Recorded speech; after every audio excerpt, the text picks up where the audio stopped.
Hello and welcome back to World 360. What is the significance of the FBI director's visit to India, a first in over a decade?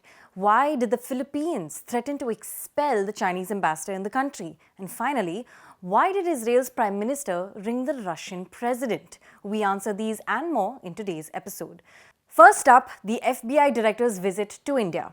From 11 to 12 December, FBI Chief Christopher Wray visited India. This, of course, comes in the shadow of an ongoing US federal investigation into whether an Indian national, along with an Indian government employee, attempted to assassinate a Sikh extremist on American soil. The Sikh extremist in question is Gurvatpant Singh Pannu, who leads a group called Sikhs for Justice, which is banned in India. India has established an inquiry committee to investigate these claims about a Pannu murder plot and has vowed to take necessary follow-up action on the findings of this committee. The FBI chief's visit, however, comes after visits by other top US officials like the CIA chief and the director of national intelligence earlier this year. It was during these two visits that the Pannu murder plot was believed to have been raised. So, who all did the FBI director meet when he was in India? Well, he visited the headquarters of three main security agencies in India: the CBI, the NIA, and the IB, or the Intelligence Bureau. Talks with CBI Chief Praveen Sood focused on sharing of expertise in investigation of tech-enabled crimes. Pending extraditions, cybercrime cooperation, and strengthening of the informal channel between the two countries was also discussed. Now, just last week, the US's principal deputy national security advisor, John Feiner, visited Delhi, where he held talks with senior Indian officials, including External Affairs Minister S. Jaishankar and many others. Now, the Pannu murder plot was reportedly discussed with these Indian officials as well. To add to this, reports say US Undersecretary of the Treasury for Terrorism and Financial Intelligence is expected to visit India in the coming weeks. Whether this is in relation to the Pannu murder plot or not remains to be seen. And let's not forget that all of this is happening amid a diplomatic spat between India and Canada over allegations by Canada that Indian agents were involved in the killing of a Sikh extremist on Canadian soil. For our second topic, we're looking at mounting tensions between China and a major regional player in its neighborhood, the Philippines. Now, over the weekend, the Philippines and Chinese vessels collided in the South China Sea. The Philippines' military chief, General Romeo Brawner, was reportedly aboard when this happened. This is not the first such maritime incident between the two countries. In fact, such collisions and incidents between the Philippines and China have been quite frequent throughout this year, and tensions have only been growing. This has also played into the larger US-China rivalry in the Indo-Pacific, with the Philippines signing a nuclear cooperation pact with the US just last month, and earlier in May, it had issued fresh defense treaty guidelines with the US. Let's also not forget a very important meeting that took place between US Defense Secretary Lloyd Austin and his Philippine counterpart just last month, where the US side assured that it stands shoulder to shoulder with Manila in defending its sovereignty rights and jurisdiction in the South China Sea.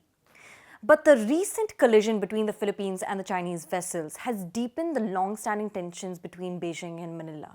For one, the Philippines summoned the Chinese ambassador in the country, and later at a press conference, the Philippines Foreign Ministry spokesperson said declaring this Chinese envoy as persona non grata was also something under consideration. In diplomacy, a persona non grata is a foreign diplomat who is asked by the host country to be recalled to their home country and is considered an extremely serious step. Even India and Canada, embroiled in a diplomatic spat, have not taken such steps, even though Canada has withdrawn some diplomats. Now, while the Philippines had laid blame on China for its back-to-back harassments in the South China Sea this year, China says it was the Philippines vessel that entered waters that it views as part of its own territory. In fact, on Tuesday, Chinese Foreign Ministry spokesperson Mao Ning said the vessel was attempting to send construction materials to the illegally grounded warship at the reef. The Philippines Coast Guard, meanwhile, released videos which showed Chinese ships blasting water cannons at Philippine boats. Questions have arisen as to whether the US could get involved, especially after the remarks made by Lloyd Austin in his meeting with his Philippine counterpart last month. But then again, that might be a preemptive assumption. The US State Department has so far called on China to halt its dangerous and destabilizing actions in the South China Sea. And even the UK's Foreign Office condemned what it called unsafe and escalatory tactics deployed by Chinese vessels. For our last topic, we're discussing a heated call between Israel's Prime Minister and the Russian President on Sunday. Now, if you read the statements from the foreign ministries in these two countries, you'll hear two different stories. But let's try to discern what happened.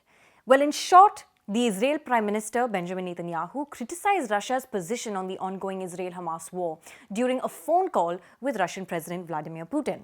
This was reportedly a 50-minute phone call, 5-0, where the Israel Prime Minister also criticized Russia's warm ties with Iran. Iran backs Hamas and has also been accused of supplying Moscow with arms to use against Ukraine. So, what does the Israel readout say about this call? It states, the Prime Minister expressed his dissatisfaction with the positions expressed against Israel by Russian representatives at the UN and in other forums.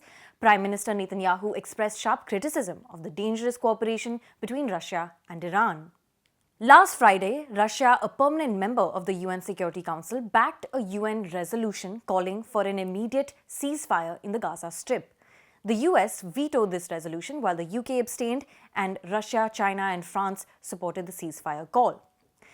Now, Russia accused the US and its veto as complicit in Israel's brutal massacre in Gaza. Keeping all this in mind, let's look at what the Russian readout of Putin and Netanyahu's phone call says. The Russian readout does not mention Iran or any dissatisfaction expressed by the Israeli PM. It states, the discussion focused on the critical situation in the Palestine-Israel conflict zone, in particular, the disastrous humanitarian situation in the Gaza Strip, and to avoid such grave consequences for the civilian population while countering terrorist threats. This was the first call in weeks between the two leaders, whose relationship has been strained since the start of the Israel-Hamas war. Putin's, in fact, previous phone call with Netanyahu took place on October 16th. Thanks for watching. This is Pia Krishnankutty for ThePrint.